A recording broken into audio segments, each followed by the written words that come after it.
Welcome to Cosi Talks. We are live. Running a few minutes late this evening, but I was just trying to get some stuff printed out for this evening so we could have everything ready for all the questions that we've been getting this past week. Those of you who are watching the replay, thank you again for all the support that you guys have shown me these past few months with the replay. Please feel free to put replay into the comments section. I do like to go back after the show is over to see who's been watching the replay. And if there's any questions that you want to put in the comments section, go ahead. I do answer all those questions as well. All right, so I'm going to give you guys a couple of minutes to jump on board this evening.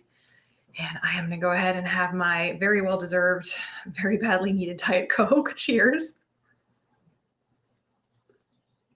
I said we were getting upwards in the 100 degrees every day this week in Florida. So it's been a hot one out there. All right, guys, I see some of you jumping on board. Please feel free to give me a shout out. Let me know who you are, where you're from, and what is in your mug. I see Marianne is there. It's good to see you, Marianne. We've got Kevin. I haven't seen you in a little while, man. Kevin is watching me from the YouTube channel, guys. I am broadcasting both my Facebook and YouTube channel. Sometimes people have a little bit of an easier time finding me on the YouTube channel. So we got Compadre. Oh, man, good to see you, man. Glad you're here. We got Johnny V from Poughkeepsie, New York, in the Cosi Talks house making his entrance. Hey, Johnny, are you going to the Coalition Conference? I can't remember what you told me. Hey there, Chuck. Good to see you, man. Glad you're listening in from the YouTube channel. We got Scott coming in from West Virginia. Good to see you again, Scott.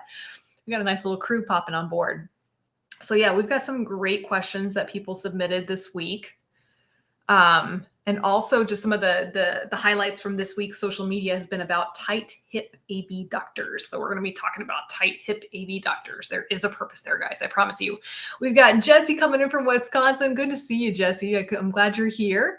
Let's see who else we got. We got Comadre on board. All right. We got David from Newberry, South Carolina, drinking his green tea. We got Grant coming in from Utah. Grant, are you going to the Coalition Conference this year? Am I going to see you this year?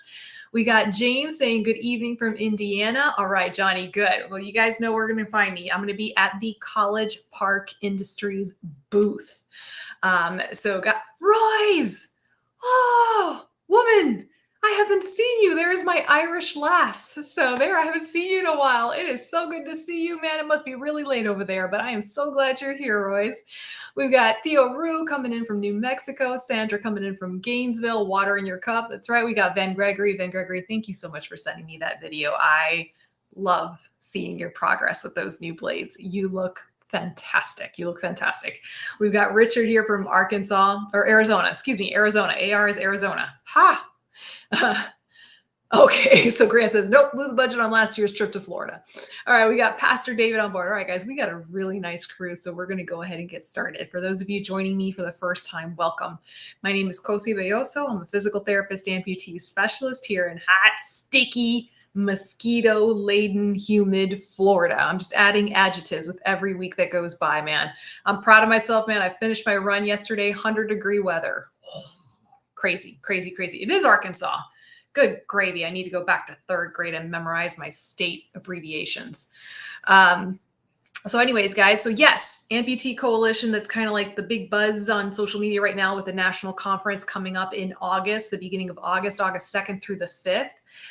It's in Orlando, so it is in my backyard this time around, and I'm excited about that.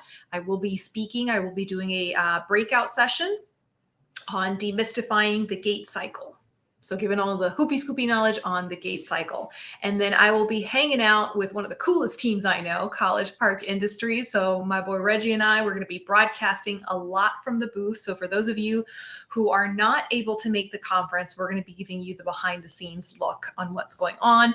And we're going to be doing lectures and live streams all throughout the conference from the booth. So those of you who have signed up for my e-blasts, here you go.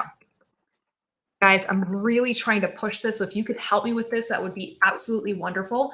I put in my website there. If you have not already signed up for my e-blast, please consider doing so. This is probably one of my favorite ways to communicate with you. And also you get the scoop on giveaways. And for those of you going to the conference, this is where I'm going to post my schedule as far as when I'm going to be in the booth and when I'm giving the live streams. All right. So let's see. We got, who else came on board? We got Starla here is on board, and oh, Mariana's saying it's beautiful in South Dakota. It must be. And you've earned it, Mariana, for that winter you guys had. We got Felicia on board. Oh, Felicia, you're going to be there. Please come see me. Guys, seriously, if you're going to this conference, come and find me at the College Park booth. And you're going to have to tell me your names because all I'm used to looking at is tiny, tiny little pictures. So I may not recognize your face, but I will certainly recognize your name when you tell me your names. Oh, Jesse, I know. It's a really great conference. And I hope at some point you do get to go. Denise is saying hello from hot and humid North Carolina. So guys, this week, the topic on my social media was tight hip abductors. And I know that last week I said about that I would talk about tight hip flexors, but I'm like, you know what? I'm going to save the tight hip flexors for another day. We don't talk about how your hip abductors can get tight. And it was interesting. The poll this week I posted was, do you have tight hip abductors? Do you even know if you have tight hip abductors, right? Do you know what that would mean? So here we're going to talk about that. Oh, Jonah's saying she's here at the airport in the wheelchair and yep, they're tight. Yeah. Okay. So you guys have heard me talk about abductors, right? It basically, the word abductor means to move away from, right? So you have muscles that are labeled as abductors all over your body. So for example, your shoulder abductors, they are in charge of moving the arm away from the body. That's why they're called abductors. Your hip abductors, as you can probably surmise, is to move the femur away from the body. Here, come on, Bob, behave yourself, right? So the motion of the hip abductors is to move the leg in this direction, away from the body, right? And if you think about how a muscle angle pull, right? It comes from the glute muscles. So the glute muscles, specifically the glute medius and minimus, are the ones that perform this movement. All right. So if we turn Bob around and we kind of mimic where that glute medius muscle is going to be sitting, right? And it's going to be pulling the hip, the leg out to the side. And that movement is called abduction, abduction. So if you keep hearing your prosthetist say these words or your physical therapist talk about abduction, abduction, that's what they're talking about. They're meaning the limb moving away from the body, right? So in the case of the hip, the glute medius is what does that movement, okay? Yeah, we got some comments coming in. We got Dick Devers coming in. Oh, hey there. We got Ashley. I have not seen you in a very, very long time, young lady. I have missed seeing you, and I am so glad that you're here this evening. We got Eric Crump on board. Rose is saying hi to Bob. Okay. So we've talked about abductor weakness, right? Those of you who've watched the show can tell me, let's just do a pop quiz on you guys. What happens when your glutes are weak, when you have weak hip abductors? Let's see if you guys remember some of the things that we've talked about on the show. We got Liz on board and there's Barbara, right? So we've talked a lot about weakness in the hip abductors, okay? But like any muscle in the body, they can also experience tightness, and more so when you have an amputation, okay? So the folks who are going to be more prone to hip abductor tightness are going to be my above the knee amputees. Below the knee amputees are not completely out of the water, okay? But because of the fact that you have a longer limb, it's not going to put as much tension. So your longer limb, the weight of your limb is going to help combat that kind of tightness. I know, Ashley, but I'm glad you're here, girl. All right. So let's just think about it. When you have, these hip abductors and they want to pull the leg out to the side, what do you think is stopping them? It's the inner thigh muscles, the adductor muscles, right? So for every action, there's a reaction in the human body. So for every muscle pulling out this way, you're going to have muscles doing the opposite and providing a counterbalance, right? But when you have an above the knee amputation, right, these hip abductor muscles are still intact, but these inner thigh muscles are not intact, right? So the abductor muscles tend to overpower, and then you get tightness and the hip comes out like this. Okay. Woo! Questions coming in.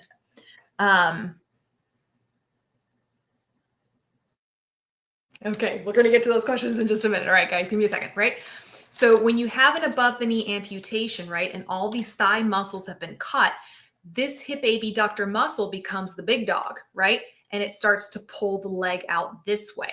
Okay. And then on top of that, many of you, when you were in the hospital recovering from your surgery, right, you may have had a very well meaning nurse or even physical therapist put a pillow in between your knees. So, what does that do when you put a pillow in between your knees? It props up your residual limb more this way, right?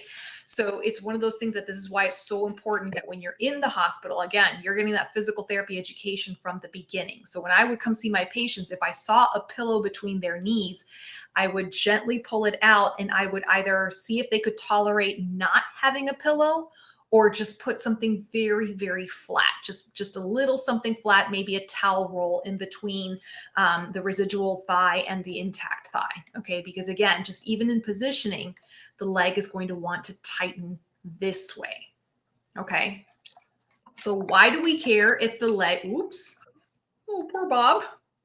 We're going to have to put him back together again later.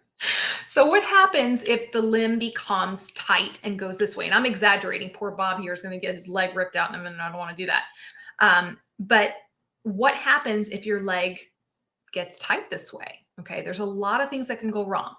The first thing is when you have a muscle that's tight, it's not going to be able to contract as efficiently as it should, and it will contribute to the weakness of that muscle. Okay, so we've talked about the hip abductor weakness, and that can lead to problems with stabilizing your pelvis while you're walking. Okay, so that's the first problem, is you're compromising the strength there, right?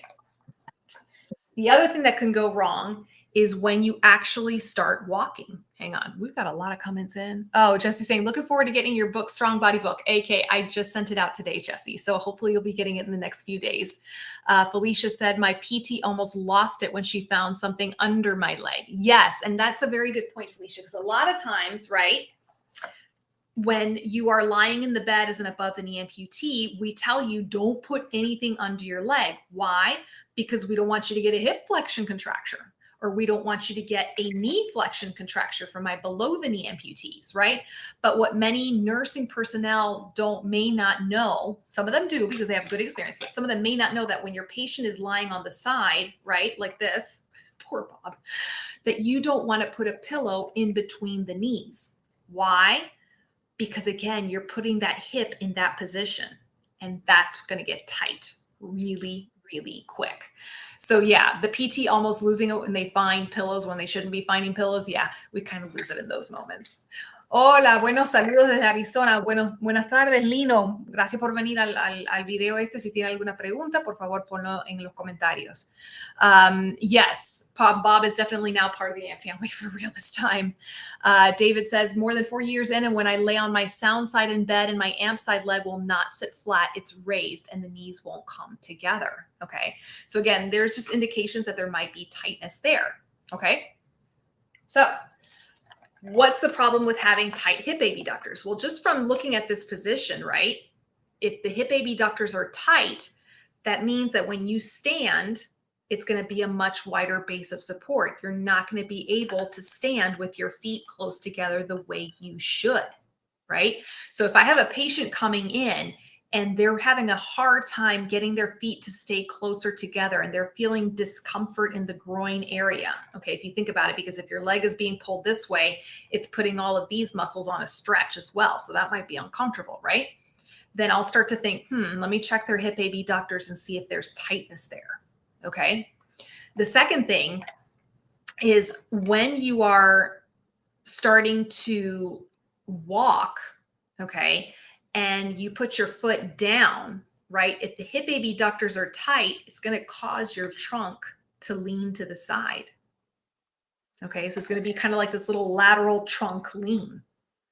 Okay, and then the other thing is again, if you're standing with your legs further apart, it's going to make it feel like the prosthesis is too long.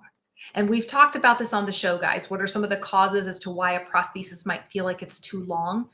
Hip abductors being tight can be a culprit. Okay, so these tight hip abductors, they can cause some problems there. And it's something that you need to be able to address and keep an eye on and work on with stretching exercises along with the tight hip flexors. We hear more about the tight hip flexors, but we don't pay enough attention to the tight hip abductors.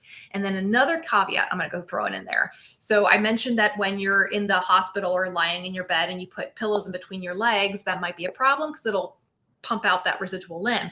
The other part of it is when you're lying on your back in the bed, right? The natural tendency of the residual limb will be to kind of flop out to the side, right? Because it doesn't have the weight of the foot to keep it in place. So in that case, you might actually have to put a pillow on the outside of your thigh to prop your leg back in. Does that make sense, guys? Let's see. So Ashley's saying, so I shouldn't sleep with a pillow between my knees is what you're saying. Ashley, for someone like yourself, first of all, you're a below the knee amputee, so you might be able to get away with it. If you see that you have hip abductor tightness, then that could be a reason. And the solution might be to either sleep with a pillow that's a little more flat until it gets stretched out. But in your case, Ashley, I also know that you're very, very active and you're very much on top of your exercises and stretching. So if you're someone who's very consistent with their exercises and stretching, and sleeping at night with a pillow between your knees brings you comfort, then go for it. Again, this applies more for my AKs and especially my shorter residual limb AKs. Okay. So let's see. Hang on, guys. I'm trying to scroll through these comments. So Kevin says 6 years in now as a right AK, give or take a day or so. That's you're building those years up. Let's see.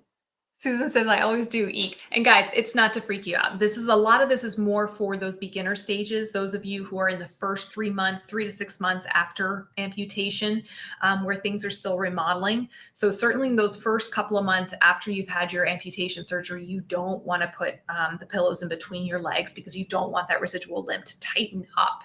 But if you're someone who's out there, you're a below the knee amputee, you've been an amputee for a while, you're active, you do stretches, you do exercises, then you can have a little bit of wiggle room there. So I didn't mean to freak you out there with that one. But actually, I would love to share with you guys one of the stretching exercises that I give for this purpose. So I'm going to go ahead and hopefully not mess it up.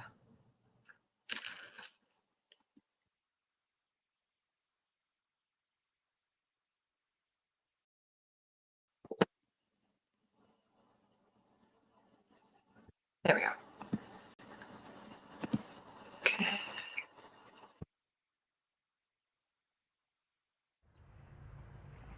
I really, really like this stretch because you get a lot of different stretches and a lot of different muscle groups in the hip area, and it just feels real good after a long day in the prosthesis. So you start off by lying on your back. You can leave your leg down or you can put your foot on the bed just to kind of take the pressure off your back. You're going to bring your residual limb up and then across over to this side of the body. Now, you want to try to see if you can leave this side of your hips down on the mat, and you can use your opposite hand here to pull it into a nice stretch. You can just almost feel the muscles going and relaxing out. You're stretching all these muscles right back here in the posterior part of your leg and also in the posterior part of your gluteus muscles. So give it a try.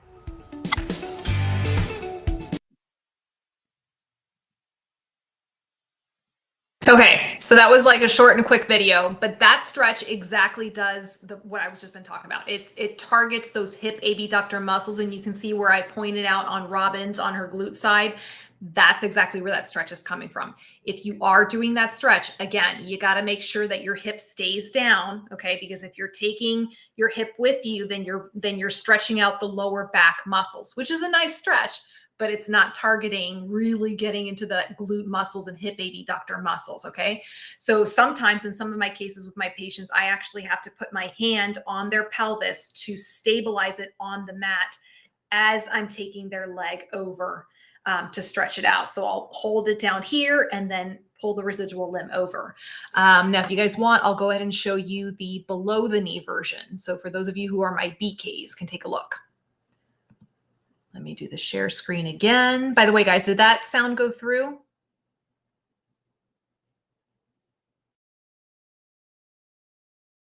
If I can just get a quick thumbs up. Yes.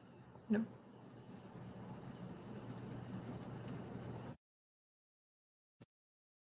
Sometimes there's a little bit of lag. Thank you, David. Thank you. Okay, so I'll go ahead and share the screen and do the below the knee one. Thanks, guys. Here we go. There.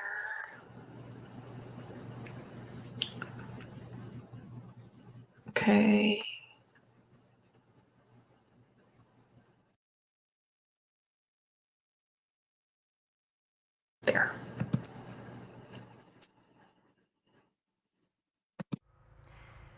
I really like this stretch because it really incorporates a bunch of different muscles and it feels real good after a long day with the prosthesis on.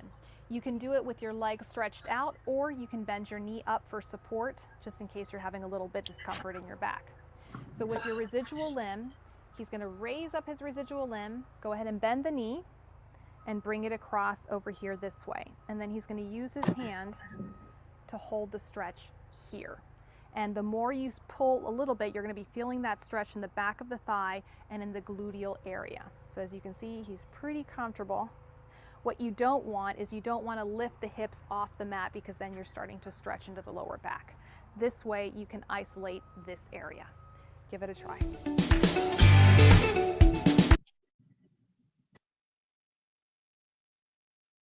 All right, so you guys saw the difference there, right? With the below the knee, you can see that my model there, Damon, he had a little bit more flexibility compared to Robin being an above the knee amputee. So that would indicate that Robin does have a little bit more tightness in those hip abductors, probably due to the nature of the fact that she's an above the knee amputee. Okay. Now, for those of you who have the book, whether you have the AK book or the BK book, it's in the last section of the book. It's the flexibility section.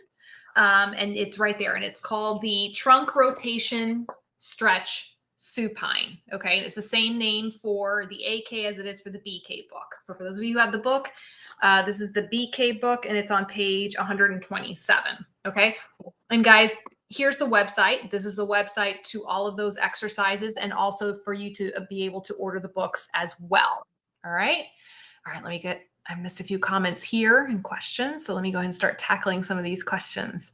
All right. So Susan says she is starting physiotherapy on July 17th for hip problems. Okay.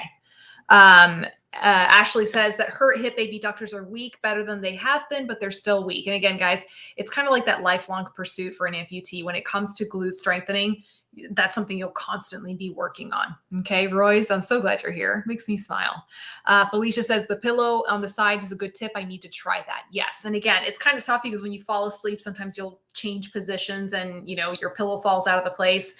But if you know that you sleep on your back a lot as an above the knee amputee, again, putting a pillow on the side of the hip or even a towel roll to prevent your hip from rolling out to the side like that can help prevent that tightness from setting in. So something to try. Let's see. Lino says he's a right AK and a left BK. I pulled my right glute. Never realized how important stretching has become. Yeah, it's definitely one of those, and it's a Goldilocks scenario. Not too much, not too little, just right. Okay. Susan is asking, my nephew may be facing a very high amputation up to his buttocks. Could he still be able to have a prosthesis? Yes. If you're talking about a hip disarticulation, which involves removing the entire femur, okay, and yeah, I can't take off Bob's femur to demonstrate. But a hip disarticulation removes the entire femur, and all that's left is this side of the pelvis. It is a very tricky fit, but I have seen people become very successful with hip disarticulation prosthetic devices. I actually had one gentleman, and I really wish I had saved his videos because they were just amazing. He must have been in his mid 30s, and this was a couple of years ago when I started really doing the show. He sent me videos of himself playing basketball. And I mean, really getting into it and playing basketball as a hip disarticulation patient. Like you could see him jumping up on his sound leg and shooting the basket, and amazing job. I will say you do need a very skillful prosthetist. Not all prosthetists have had a lot of experience fitting hip disarticulation patients. So it's very important. Kevin's like, oh, you're funny, Kevin. Let's see. Kelly asks, as a new BK, I was having problems with my prosthesis recently, and the prosthetist had to cut it down twice to adjust and rotate the socket slightly as well. It looks like my hamstrings are too tight since I was getting pain in the back of my knee and going to focus on my hip abductors as well. And again, Kelly, as a below the knee amputee, your biggest is going to be those hamstrings. Okay. And again, if you just look at the angle of pull, just think of our body as just it's an amazing device that was constructed. Our bodies are amazing. It's levers, it's physics in motion, right? I'm a total physics nerd, right? So our body is made up of levers and moment arms, and we work with ground reaction forces and all these wonderful things playing on our body, right? So with our hamstrings, right? They start over here on the glute, right here on the ischial tuberosity, and they connect below the knee right here. So if you have a below the knee amputation, that means you don't have the weight of your lower leg pulling down on those hamstrings to keep them stretched out, right? So the hamstrings are going to power over and they're going to want to bend that knee. So that's going to be your constant battle as a BK. Do you still also have to monitor yourself for hip flexor tightness and hip abductor tightness? Yes, because once again, you don't have the full length of the leg holding the weight of the leg down. Okay, so you do have to be mindful of all those things. The nice thing is, and again, this is kind of why I like my program. If those of you who have my program or have purchased the video programs, or if you've purchased the book, all of the flexibility exercises that I've put in there it basically covers head to toe stretching, a nice basic program. Now, if you do have something that requires a little bit more attention, again, this is where you want to talk to a physical therapist so that they can really help you target something that's very specific. But the stretches covered in this book will take you through all the muscles, major muscle groups in your lower extremities and in your back. Let's see. Sound wasn't great. Okay. Ashley says, my PT and I were joking the other day that I love spending my summers with her. I usually go in the summer for some tweaking, even 5 years later. And Ashley, that's how it should be. Ideally, in a perfect world, your relationship with your physical therapist lasts the rest of your life, the same way that your relationship with your prosthetist and your doctor does. Okay, our human bodies are going to continue aging and we need tweaking. Guys, I have 2 physical therapists in different specialties, right? That I have in my Rolodex for when I need, some putting back together again. So, and as I get older, I'm going to probably need them a lot more. But yes, they are just as important to me as my primary care physician and as my oncologist. Yep. All right, let's see what's next. Can a Canadian order the BK book? Yes. So for my international folks, my website is not set up for international shipping. But if you email me, then I can help get the book to you. So if you're interested, if you're an international amputee and you'd like to order the book, just email me at my email address, cosi@cositalks.com, and I can make arrangements to have the book shipped to you. David says, I've been on PT since November of last year due to a hip dislocation. Oh boy. Yeah. Hip dislocations. You need a lot of physical therapy, lots of physical therapy for strengthening. We got Jeff on board. He says, sliding in a little later with water, still at the EmpowerFest mode, coming back to reality after 7 days in Salt Lake City. That's wonderful. Oh my gosh. That's wonderful. All right, guys. So let's see what we got here. We got questions coming. By the way, guys, I had to take out my microphone. Is my sound, are you guys still hearing me okay? I'm having to use my big girl voice, but that's okay because I've got a big voice. So just give me a quick thumbs up if you guys can still hear me okay. Okay, so Charles sent in a question and he asks, how should I best either recuperate or avoid heat rash altogether? Great, you can hear me. Thank you, guys. Now during the sweltering summertime heat, and he says, including repeated visits by both La Nina and El Nino. So yes, heat is a way of life here in Florida, and especially in summer. Like I said, I think we were hitting the highs of 109 sometime this week. So when it comes to the heat, you guys know I talk a lot about sweat management and protecting your skin, especially during summertime. If you get a heat rash, and sometimes we call it prickly heat down here in the South, for me, the best solution is to leave it open to air, to have it nice and clean and dry and leave it open to air. Heat rashes are basically the same thing as diaper rash. And I know my babies, I have 4 babies. And so at some point they all had diaper rashes, especially with this heat. And the fastest way for them to heal was when I just left their bottoms kind of open to air and just let things kind of air out and let them walk around with their bums in the air. Not suggesting you should walk around with your bum in the air, but when it comes, if you have a heat rash, okay, having it open to air and just letting it, and they heal pretty quickly with the heat rashes. That's how kind of a hallmark sign is. If it's not healing quickly and you have it open to air, then it may not be a heat rash. And in some cases, depending on if your doctor recommends, having like a calamine lotion to kind of help soothe that heat rash, or a little bit of the, oh, good heavens, diaper rash ointment, and having some of that on there as well. Like I said, leave it open to air. Okay. And then as far as prevention is just the best key, guys. Sweat management. I've done so many shows on sweat management, sweat prevention. Please go back to my YouTube channel and refer back to some of those videos. One of the biggest things I tell people is during the summer months, you need to take your leg off during the day, give it a little quick, clean wipe down, and then dry everything and put everything back on. One of my favorite, Desitin.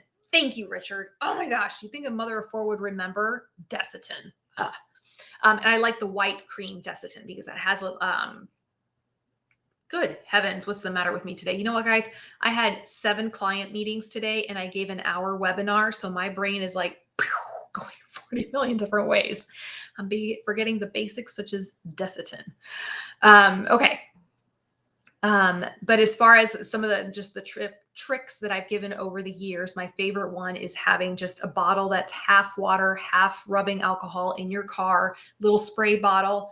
Take everything off, spray down your leg, spray down your liner, wipe things off, dry it off, and put things back on. And again, this can help just with prevention. Okay. Royce is saying, I'm wearing my rebuilt tee, still as good as the day I got it. I know, right? Like my rebuilt tee is about 5 years old at this point, and it still looks really good.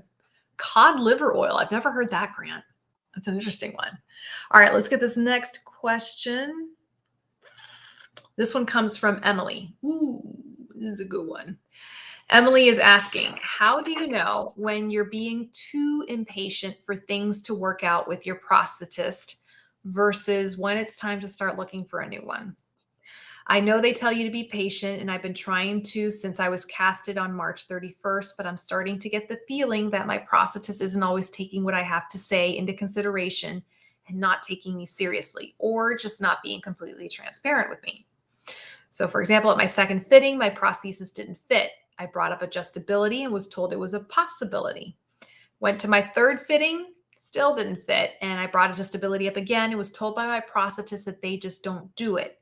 And they went on to say they didn't think it would work for me anyways. And I'm starting to question whether I should look at a second opinion, whether the same company, different location, or completely different company.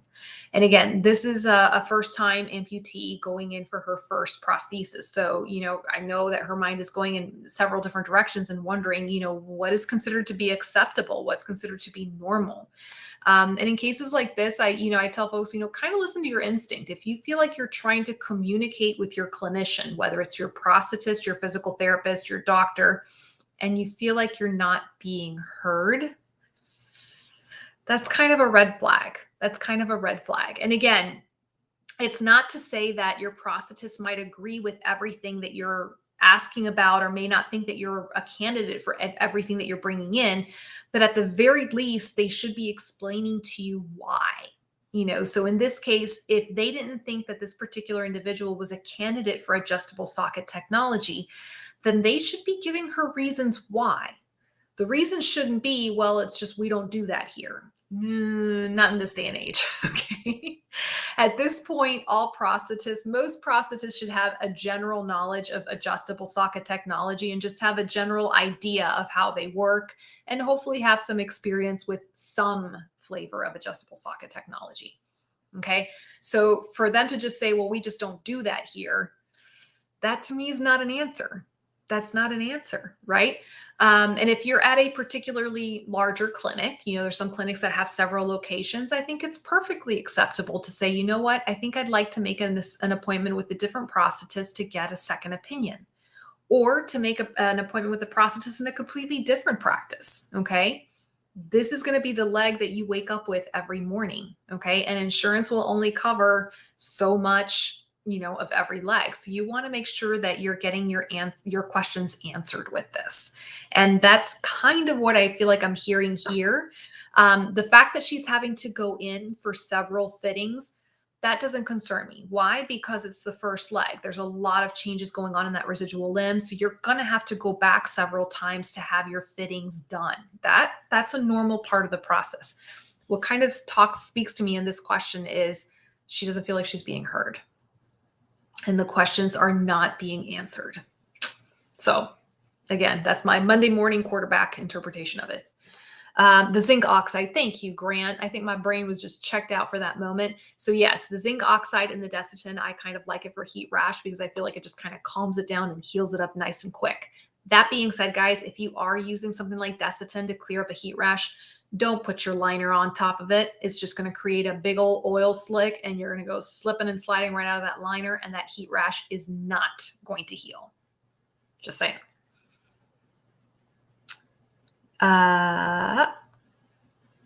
So Royce is going to the Dublin Autobach for Sprint Blades soon. Oh, that's going to be wonderful. Royce, you've had a long, long road of it, and I want to see videos of you running. All right. Here's the next question. So this person asks, how do you know what kind of prosthesis will work for you? This person says, I've been casted for a regular socket, but it doesn't fit. My prosthetist has never really explained suspension or anything like that, so I'm a little clueless. And I've looked up adjustable sockets, and I've looked up the RevoFit by Click Medical, the Socketless Socket by Martin Bionics, and the iFit Transtibial System. That's a new one. I haven't heard of that one. They all look good, but I have no idea which, if any, would work best for me. And then why would a prosthetist not put adjustability into a socket? And that's a good question too. So yes, adjustable sockets are a big topic on this show. Hey, Michelle, tell Nick I said hello back. Wonderful. All right.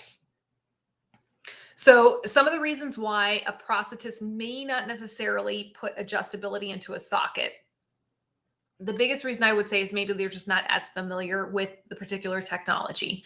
The more I'm learning about adjustable socket technology, the more I'm kind of a really big fan of it. And I think I know I've recommended it to a lot to my patients and to my viewers, mainly because the particular, and I'm trying to find, where's the one I like? Here we go. My good old faithful Click Medical socket. I like it because it adjusts up to 10 ply sock. So for folks who only require a couple of ply socks during the day to adjust for their volume, it prevents them from having to take this off several times during the day. And for folks who have quite a few socks that they have to add, again, it's less bulk that they'll have to be put into their socket. So I'm a huge fan of adjustability in the socket.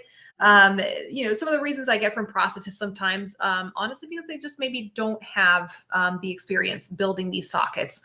Or in some cases, they can build sockets that maybe only need 1 ply, 2 ply socks at most. And their patients are happy with that. So that's usually the reason why. As far as doing your homework, so if you go to my YouTube channel, guys, if you're interested in learning about adjustable socket technology, I have a partnership with Click Medical. They're the makers of the RevoFit. That's the one that you see here. That is one of my preferred adjustable socket technologies. It's something that I've worked with their team for the past 2 years. I love their products. I love the reviews I get from many of you as viewers and my patients as well. They are not the only game in town. As you can hear, many of you have probably heard about the Socketless Socket by Martin Bionics. So I always encourage people, look at the videos that I have on my YouTube channel and take that information and start making comparisons with other adjustable socket technology that you might find out there. And again, this is something that, when you bring this to your prosthetist or your physical therapist, they should be helping you do some of this research. Many of you have asked me on the show questions at times that I don't know the answer to. And that's what's prompted me to go and learn. This socket, this adjustable socket is a very prime example. 2.5 years ago, I didn't know a single thing about Click Medical or their adjustable socket, but because so many of you brought me questions about it, I figured I got to learn about it. Okay. Same thing with your prosthetist. If they don't know about a particular piece of technology, the onus is kind of on them to go and do their homework so that they can bring you answers and help you make the best decision for you. Harsh, what's going on, Harsh? We got Racine on board and Ernest Batista. Hey, good to see you, man. All right. So let's see. Okay, here's a good question. Here we go. This question came in from Mark. Mark asks, what can be done to improve a person's walking ability to walk greater distances? I get to a certain point and then I have to sit down for a while. Okay. So guys, the ability to walk long distances, provided that you've already learned the basics of gait mechanics. Okay. So let's just assume that you've already learned how to walk with your prosthesis and you've got a pretty nice gait pattern going because you went to go see your neighborhood friendly physical therapist. Okay. So there's two big drivers when it comes to being able to walk long distances: strength and cardiopulmonary endurance. Okay. It's just that simple. You build the strength of your muscles, right? That's going to give you that muscular endurance. And then you build the strength of your cardiac muscle. Okay. And that's a big one. And that's one that a lot of people, some people focus a lot on the pump and the iron and the strengthening, but then they forget about, the most important muscle in the body, which is the heart muscle. Okay. And much how you strengthen your leg muscles and arm muscles, you also have to strengthen that heart muscle. Okay. So when my patients come to see me and they've reached that point when they're walking about 500 feet on their own, and they're doing good, whether we've determined that, yes, they will continue to use a cane or a walker, or they're walking independently the 500 feet. Okay. What I then do is I create a walking program for them. And the walking program is very similar to how I also create some of the running programs for my amputee runners. Okay. It's just on a smaller scale. Okay. And usually what I do, and I've done this program on the show a couple of times before in the past, I'll have somebody walk short distances several times a day, and I will measure out the distance. It'll be a very specific measurement of distance that I will have them do, and I will have them sit down and take rest periods in between those walking distances. And then I have them keep a log. And then as time goes on, we start piecing those distances together until it's one long continuous distance. Okay. So that's kind of and then in addition to the muscular strengthening and, pump and iron with the Cosi Talk Strong Body book. Oh, Jerry, I'm so glad to hear that. Thank you. I really love getting feedback from you guys on the book and the videos. I'm actually not close to selling out with my current book print, but I'm getting pretty close. So whenever I have a new reprint, I'm always thinking about, okay, what is the feedback I received from everybody to see how I can make the second edition better, hopefully in the future. So guys, thank you for the input that you guys send my way with the videos and also with the books. All right, guys. Liz said my RevoFit socket was the first one my prosthetist ever made. And again, another reason I kind of like the RevoFit is they have an entire Click Academy. It's called the Click Academy. It basically is all the instructional videos on how to teach on how your prosthetist will learn to use the adjustable socket technology that RevoFit provides. So. All right, guys, I think Roy says, my swim instructor says that about the heart. That's why he says another length for the heart. There you go. Absolutely. All right, guys. Yeah. And they're a wonderful team. I can't say enough nice things about the Click Medical team, guys. They've been on my show several times. They're coming back on my show on August 9th. And we're going to be doing a whole show on suspension systems. So guys, just a couple of housekeeping items. If you guys don't mind, please go visit my website. The link is right there, www.cositalks.com. If you have not already done so, please sign up for my e-blasts. This is where I send out all the information. This is where I'm going to send out the information for the Amputee Coalition National Conference. Every day I will send a report on, this is where I'll be at the College Park booth and what time I'll be streaming live for those of you who are at the conference and would like to meet me at the conference booth. And for those of you who are at home, but you would still like to watch the live streaming episodes, you'll find that information there. And then the last one, and I promise I'm going to stop bombing you guys with all of my plugs here, is the texting service. I will also be using the texting service to alert you guys when I go live at the National Amputee Coalition Conference. So to be a part of that service, you text Cosi Talks, all caps, one word, to that number. Okay. Now, guys, I am officially talked out. Okay, guys, as always, thank you for letting me be a part of your lives this evening. I am really looking forward to seeing some of you at the Amputee Coalition Conference. So excited about that. And that's about it. So guys, I will see you next week, same bat time, same bad channel. All right, guys, have a wonderful evening. God bless.